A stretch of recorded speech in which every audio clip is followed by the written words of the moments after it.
Hello, multifamily pros, welcome back. Or if you're a new listener, welcome aboard. Today, I'm talking with Peter Lohmann, co-founder and CEO of RL Property Management, a residential property management company in Columbus, Ohio. Peter's also the host of the Owner Occupied podcast, and he co-founded Crane, a private paid community for experienced property management company owners. Peter, I'm so happy to have you on here, and welcome to the show. Hey, thanks for having me. I'm excited to be here. Awesome. So, Peter, you have had an impressive journey from starting in electrical engineering Yep. to property management. So, please share a little bit with our audience about your journey and what led you to this industry and all the innovative initiatives you're involved in. Yeah, happy to do that. And thanks again. This is really great to be on your show. I appreciate it. So my background, like you said, electrical engineering. So I have a degree in electrical engineering, and I worked as a control systems engineer for about 5 years right out of college. At that time, I had no real estate experience or property management experience. the only the only thing you could count as experience in that area was that my my eventual business partner and I, at the time he was just a friend, he and I started buying single family rentals. This was around, I think we bought our first one in 2008, which was like my second year right out of school. Mm-hmm. We started buying those and just renting them out ourselves. He's also an engineer, so we would buy like one a year and self manage them. And over the next few years, I started to have a passion for entrepreneurship. I wanted to start my own business, and so did he.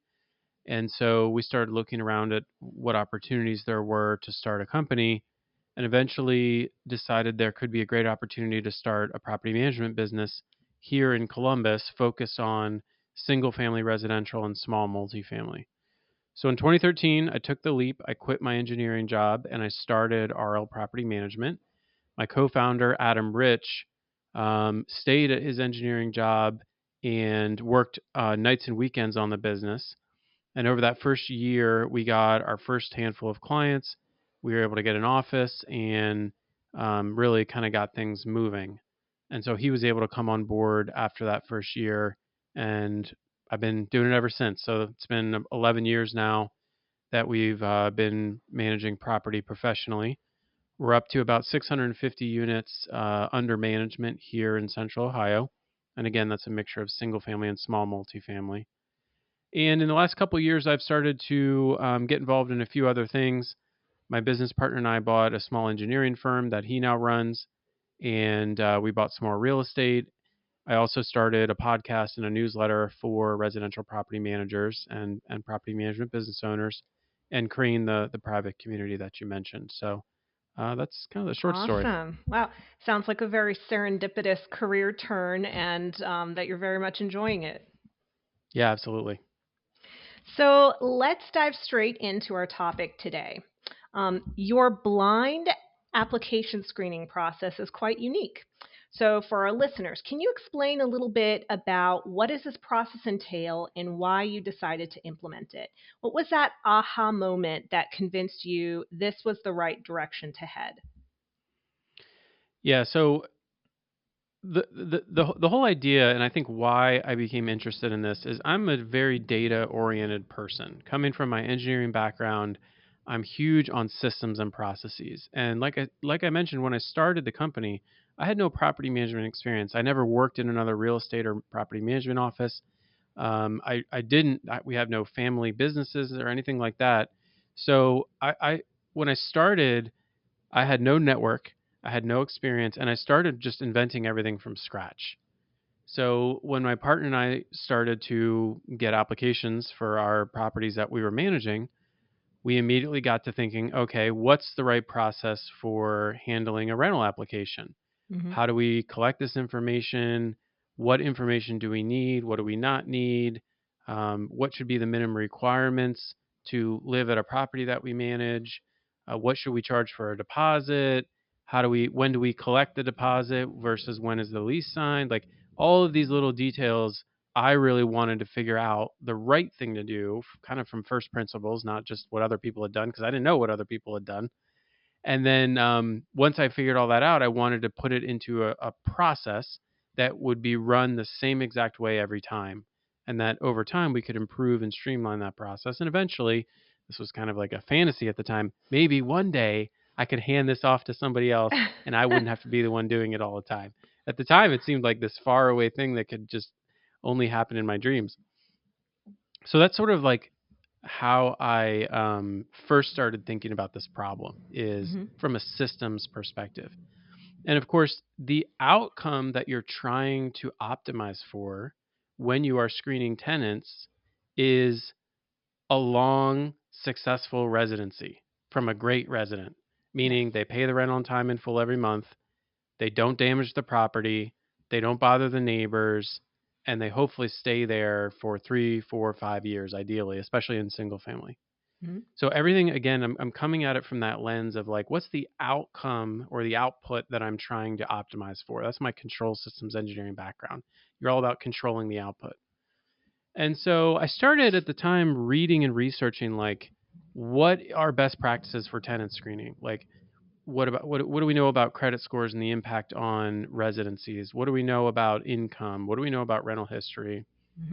And I found that there were some rules of thumb that folks in the industry use, and it kind of depends on the type of property that you're managing and where you're located in the country and things like that.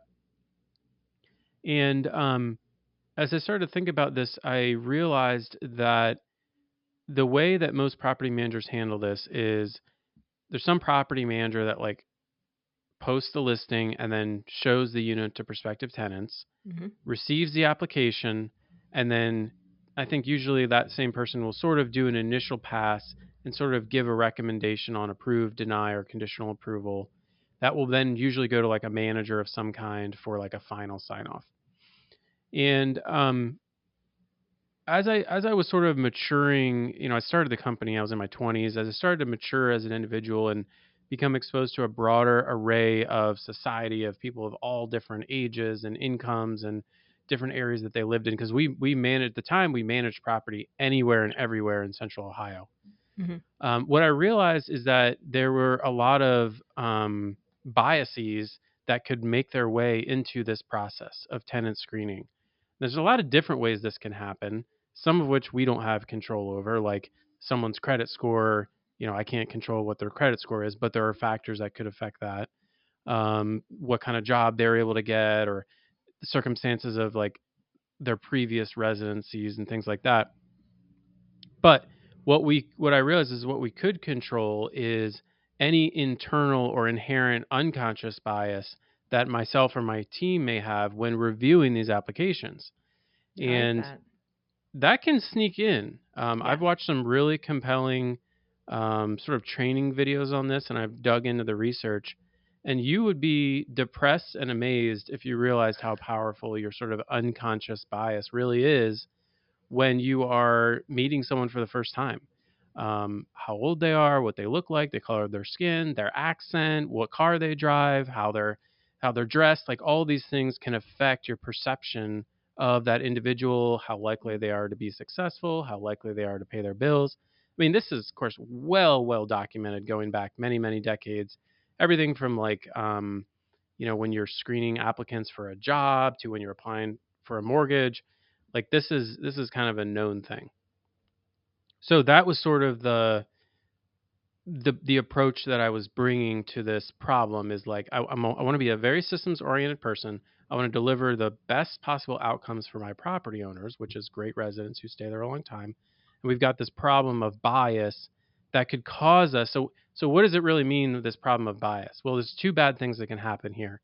One of them is you may inadvertently decline a tenant who would actually be great because of this bias, or it could be the opposite. You could inadvertently approve somebody who turns out to be a big problem because they presented all the right, they had, this is John Smith and it's like a white male and he's got the right, and so you overlook the low credit score or something like that. So there's two bad outcomes that can happen. So it's a really important problem. So I don't want to like do a big monologue here. Let me pause and see if you want me to talk more specifically Yeah. about any of that before I go on about what we did next. Yeah, I mean, you talked a lot. I was curious to understand, what some of those specific biases that you guys aim to eliminate, what those are. But certainly want to dive a little bit further to understand what changes have you observed after implementing it, and also, I mean, can you share any specific instances where you noticed a significant difference in resident selection due to this blind process? Unfortunately, I don't think I have like specifics I can speak to. You've got this problem of like, if I said, well, yeah, we approved this resident when we otherwise would Yeah. have, I don't know that that's really true. Or like the residents we declined that we might have otherwise approved, I don't know how those how that occupancies would have turned out. But Yeah. um, I'll kind of keep going here, which is like the next step is I realized, all right, how do we deal with this problem of unconscious bias? How can we separate and make sure that we're not making either of these two errors, the sort of false positive or false negative? What I realized is that if you want to take a really data driven sort of engineering approach, what you want to have is a set of objective minimum standards or minimum criteria for a resident. And this is everything from, you know, rental history, income, credit score, eviction history, criminal history, all the stuff we normally look at as property managers. What I want to do is set the minimum standards for all these things, and then I wanted to compare the data on that applicant against this minimum standard and make it like a pass fail. I wanted to be first in, first out. So it's like we go in the order of applications received. And if somebody meets the minimum standard, they're approved. And if they don't, they're declined. Take the human judgment out of the equation Hmm. and let the data make the decision. That seemed to me to be the most fair way to do this. Right. Now, the the situation is that there's no matter how objective you try to get with this stuff, there's always like these little edge cases where you are relying on a human to make a decision. And so I'll give you an example. Like, let's say the credit score minimum is 620, and you get an outstanding applicant who comes through with a 618, right? And now you go to your manager and you're like, can we just like they're so close. They told me they cleaned up their credit. Like I've met, they're so great. Or it could be the other way where on paper it seems like they technically meet the requirements, but they're like barely meeting them across all the criteria. And so anyway, I wanted to make sure that the data was making the decisions, and I wanted to make sure that there was no unconscious bias creeping in. So the way to do this is you want to make the person who's making the go no go decision, you want to strip away and make sure they have no personal information about the applicant or the applicant group. That means they never meet them, they never hear a Hmm. voicemail from them, they Hmm. never see their names, Hmm. even because a person's name can even be a Yeah. source of sort of unconscious bias here. So what we did was we set up our property managers and our leasing agents to be the ones taking in all this information about the resident, making sure or the applicant, making sure the application was fully completed, and they fill out a Google sheet with just data, and it won't even have the name of the group or of the applicant. It just has data. There's no picture. There's no anything. So they put all the data into the spreadsheet, and then the spreadsheet goes over to a manager, and the manager then reviews the spreadsheet, make sure everything is in there, make sure they either meet the minimums or don't, and then that person makes the approve or deny or conditional approval decision, having never met or knowing nothing personally about these individuals. And so that seemed to me to be the most fair way to do this. We could never be accused of like a fair housing violation if the person making the decision never even met the person, doesn't even know their name. Yeah. We're just Yeah. going off the data. So that's Yeah. that's sort of what I call our blind approach. Yeah. And I imagine there's also probably considerable time savings there too if you don't actually have to meet the person and have that Yeah. conversation.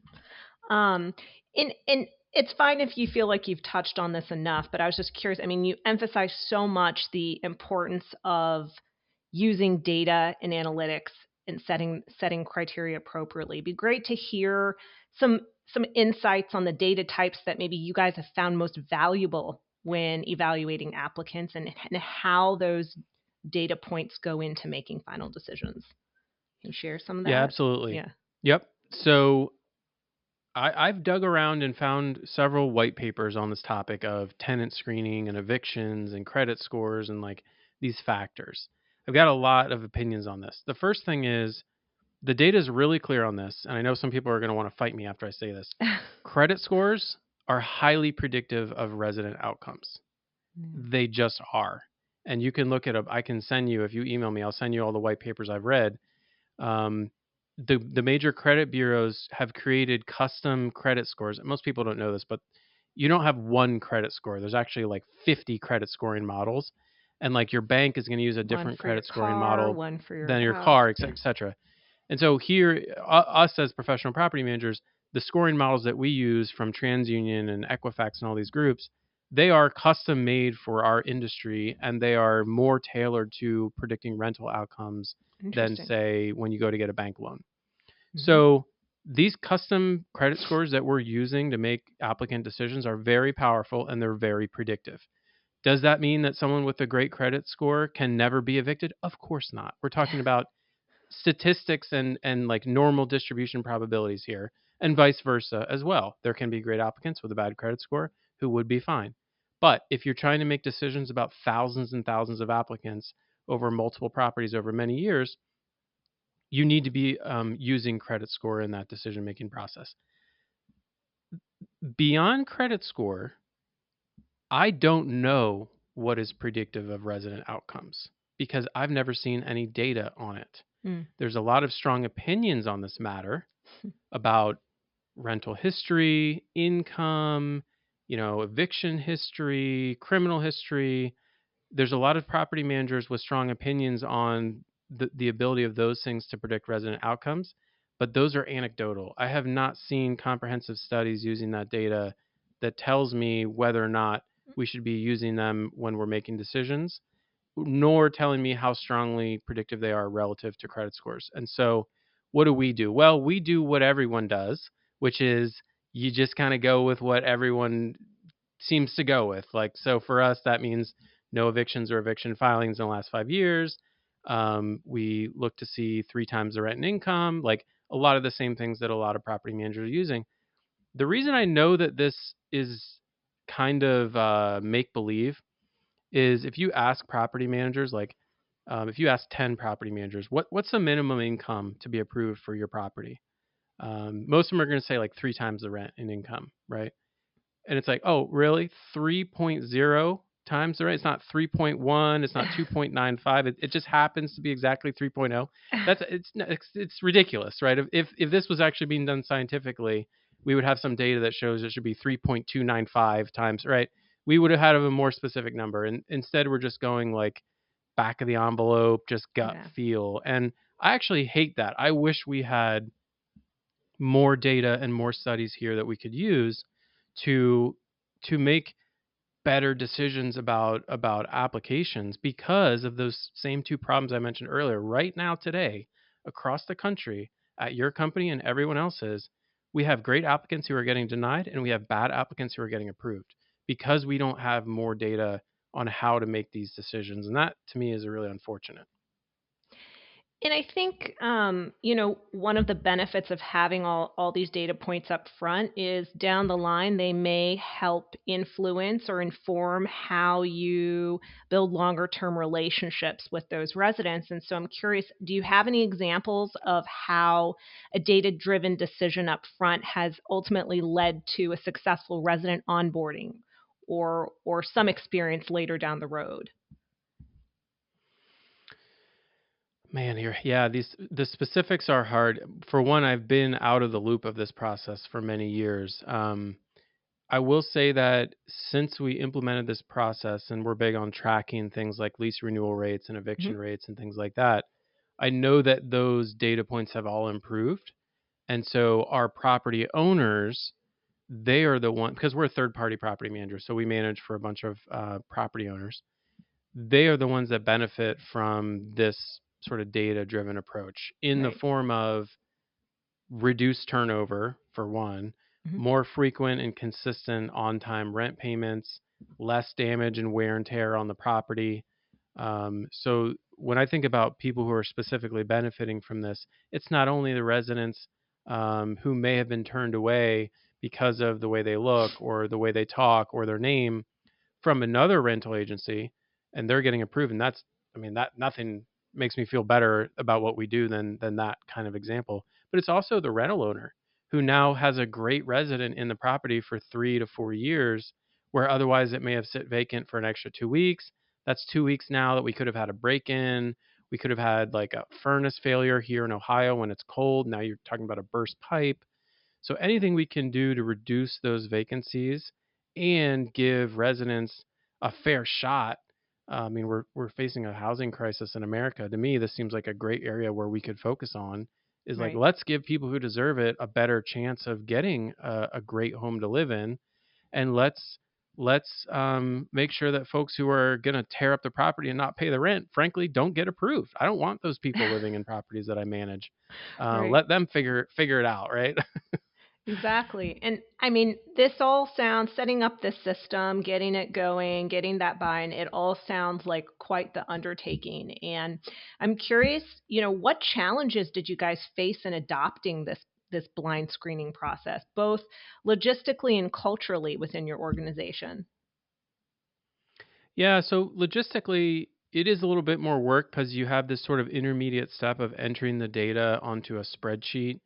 Because the way it normally works, of course, is like that manager is going to go right into the application data itself and look at the screening reports and look at the name of the person and maybe see something on the credit report that they don't like, even though it's not necessarily relevant to the minimum criteria that we have. Hmm.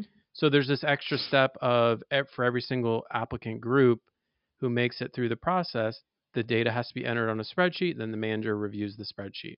I do think there's some time savings, as you mentioned, that helps to make up for that little bit extra work. So that's, logistically what we're looking at. One thing I do like about that logistic step, though, is it provides a great record for us if we were to ever have a fair housing violation or a complaint, which we haven't.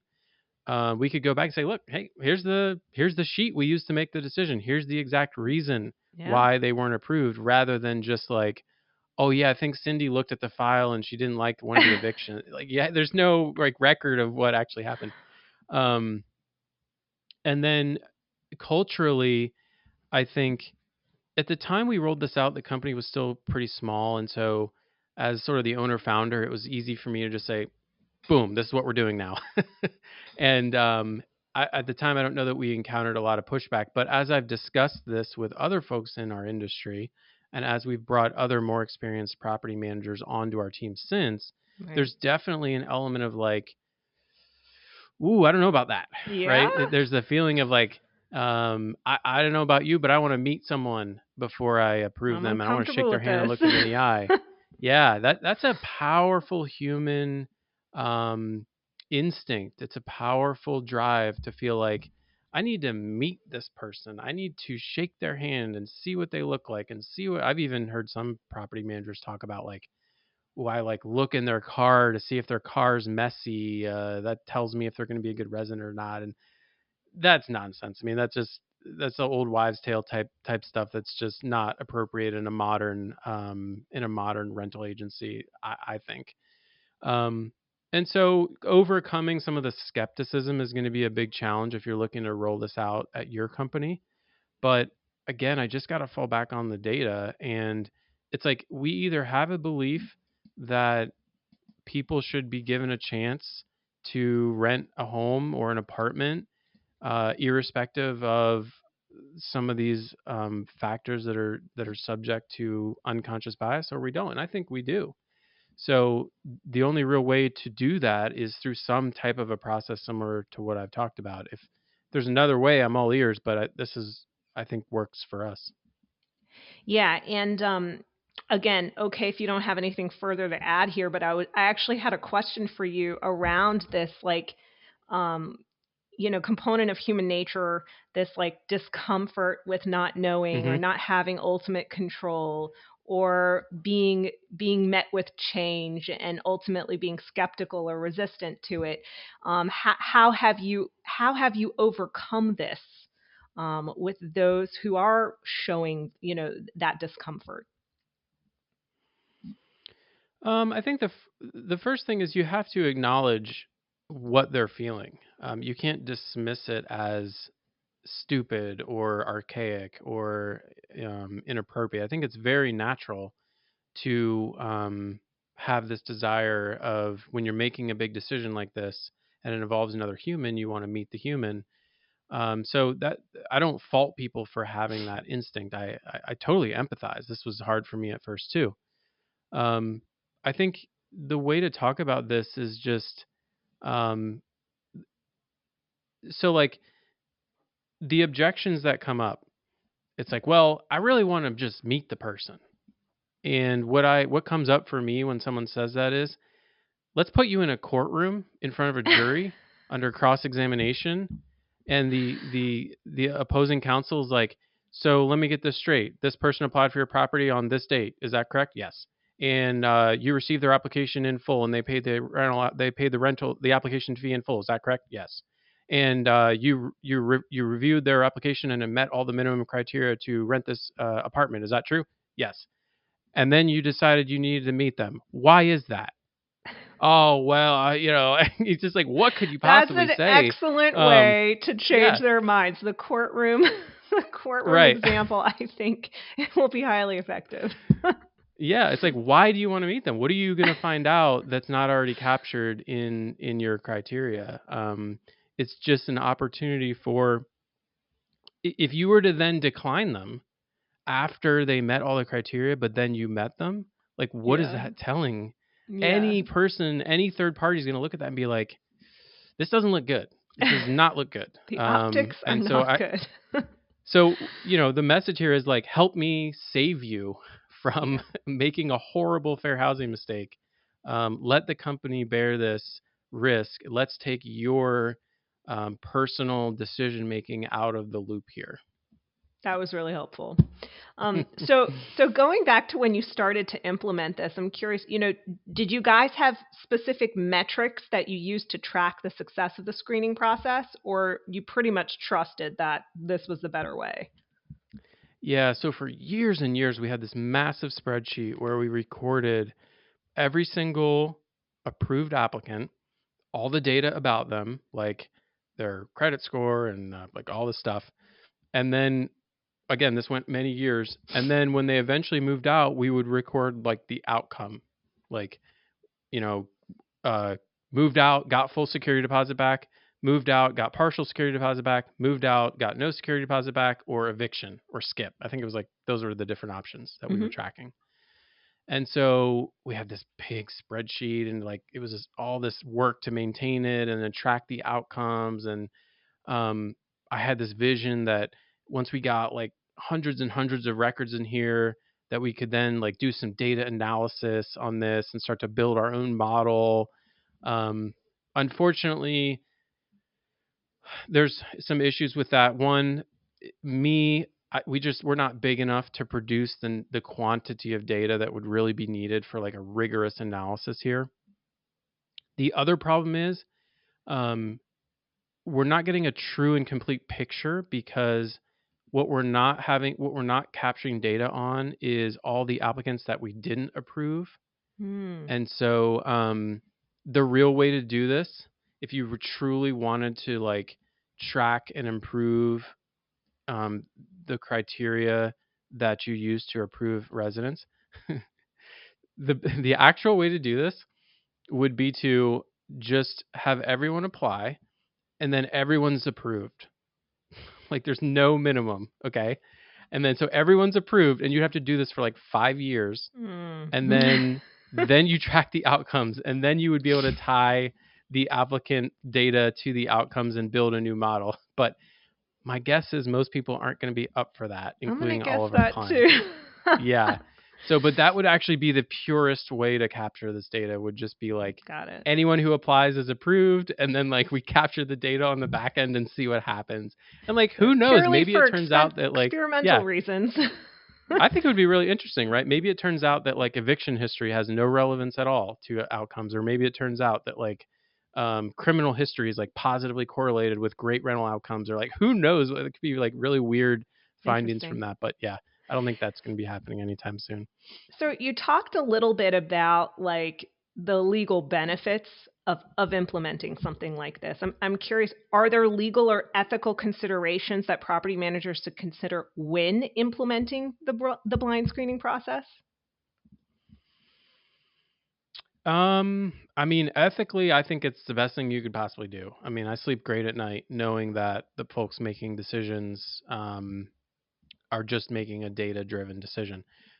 Legally, I'm not a fair housing attorney. I haven't like studied fair housing law. There's probably some um I read through the recent fair housing guidance that was released by HUD just a few weeks ago actually.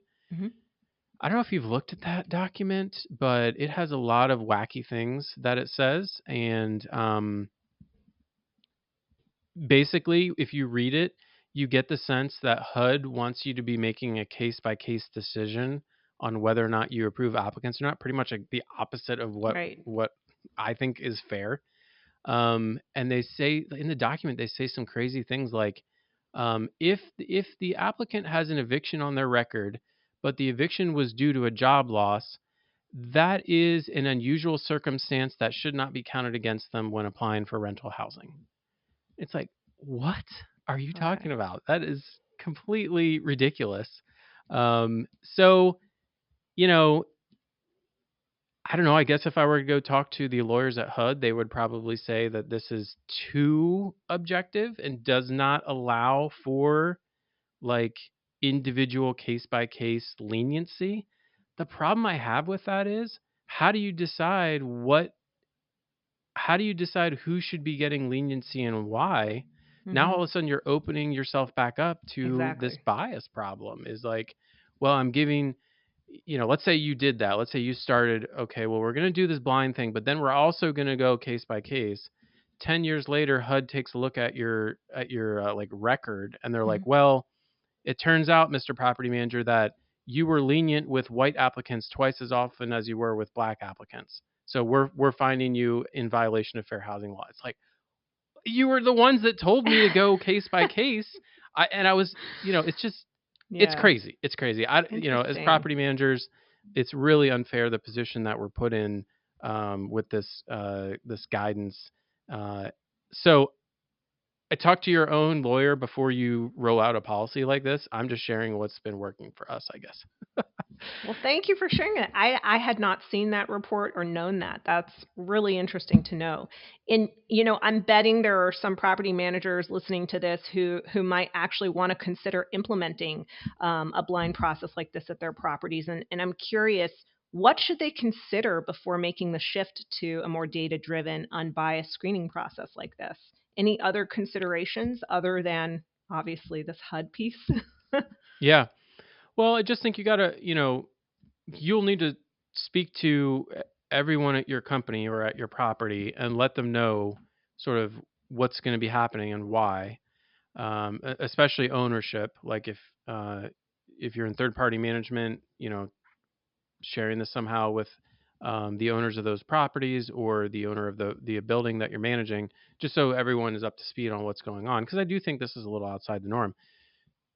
Other than that, I think you should be prepared for outcomes to be slightly different than what you would have previously done. And so you need to be comfortable with moving some folks in that maybe wouldn't have made it through prior and declining some folks that maybe you would have found a way to approve them. When you start to remove that human element, it's going to naturally deviate a little bit from how you may have been making decisions prior because you're not a computer. So I just sort of like if you're mentally ready for that in advance, I think that will help. It will Mhm. make the process smoother.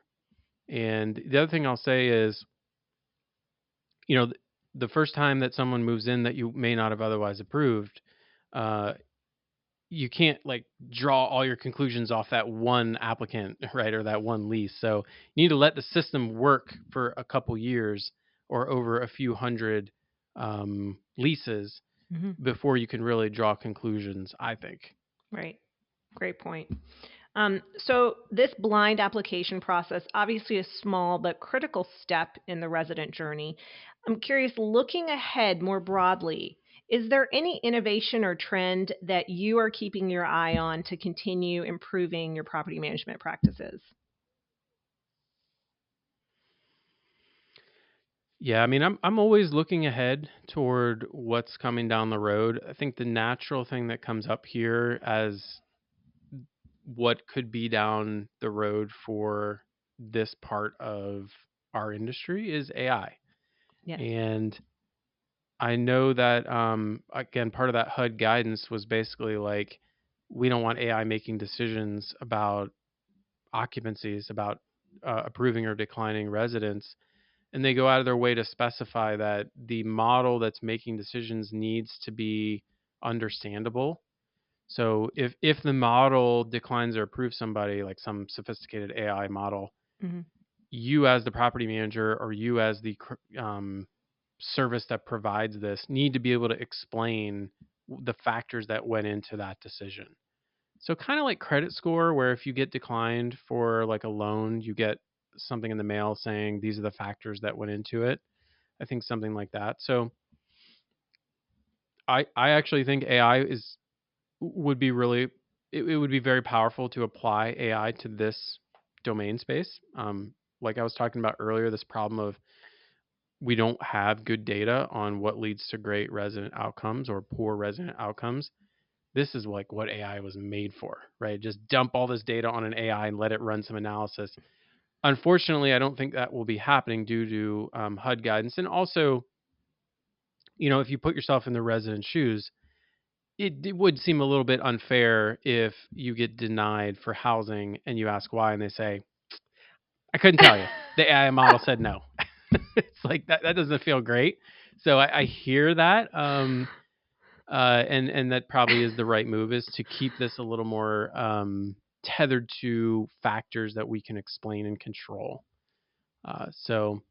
Yeah, our industry, just like every industry, it's changing fast and it's almost unrecognizable from 10 years ago. Yes. And I really look forward to kind of seeing what's next. I do think that our industry would do well to bear in mind that um, we're talking about housing. The most important, the largest, first of all, it's the largest monthly bill for every human Yes. on earth is their housing. And it's also one of the most important things that they interact with is like literally their shelter.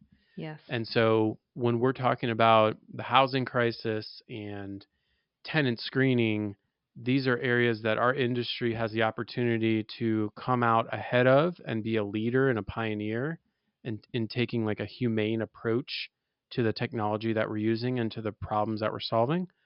Or we could go the other way and come across as greedy jerks and a bunch of landlords who don't care anything about humans and just want to make more money. And so I think we have an opportunity with technology like AI and housing crisis solutions to to maybe start to reshape the way we're perceived in the broader landscape of businesses and humans. I think we should take advantage of that. Such a great point and a great way to tie a bow on this discussion. Peter, thank you so much for sharing your insights with us today. Where can listeners find more information on any of this if they're interested in pursuing it or stay Yeah, updated on your absolutely. work? Yeah, the best way to do that's going to be on my weekly newsletter. So I write a newsletter for property management professionals. It comes out every Friday morning. You can sign up for that on my website, peterlohmann.com. Awesome. And thank you so much again for joining us, Peter. And folks, hold on one more moment for some good news. It's the good news. Hey, multifamily pros. I'm Amber, your behind the scenes podcast producer, and I'm stepping into the spotlight to share some listener good news with you. Now, what the heck is good news?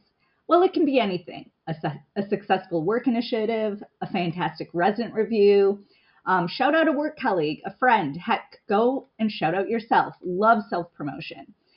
This is your time to shine. There's enough stress and anxiety in multifamily, and heck, just really life. So help us shine a brighter light on what's going right. How do you submit your good news? Well, luckily, it's super simple to do so. Simply go to the show bio on any platform you're listening on, or go to our podcast page, gozego.com/podcast, and click the Contact the Show link. It's huge. It's in pink. Super simple to see. When you click on that link, you're taken to a page where you can leave a text or even a voice message of your good news, and we're going to highlight it on the following show. All right, let's get to the good stuff. Our first bit of good news is from Anonymous. They say, after a long year of studying hard, I was able to obtain my broker license. This is a huge achievement for me and will only assist me more with my current job. Big congrats, Anonymous. That's a big thing. Studying, working while you're studying is hard. So congratulations on getting that license.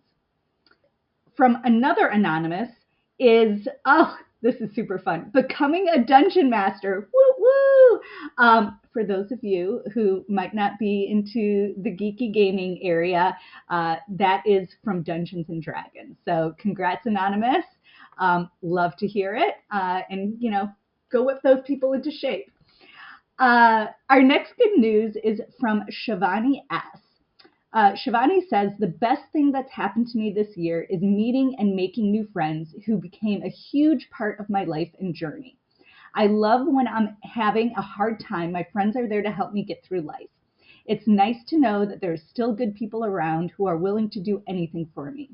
I'm extremely grateful to have some incredible people in my life. I also have some of the best people I work with for the past 6 years in the same company. My coworkers are like my family, and everyone is treated with so much love and respect. Shivani, I love that. Nothing is better than having supportive people in your life. Thank you for sharing. I'm so glad that you're feeling that love and support from your friends, coworkers, and community in general. Next, good news from Anonymous. I was promoted to accounting manager with my job, which led to a higher pay. Woo! Congrats. I also graduated college with my second degree, a BBA, and I'm enrolled in college to get my MACC. Oh man, Anonymous, I wish you put your name on there so I could shout you out individually. Huge congrats. Not only do you have a second degree, you're getting your master's. I love it. I love all of it. Keep on trucking, and I can't wait to hear an update. And our final good news today is from Dean J. Dean says, I was asked last week to join the education committee for the Mississippi Apartment Association.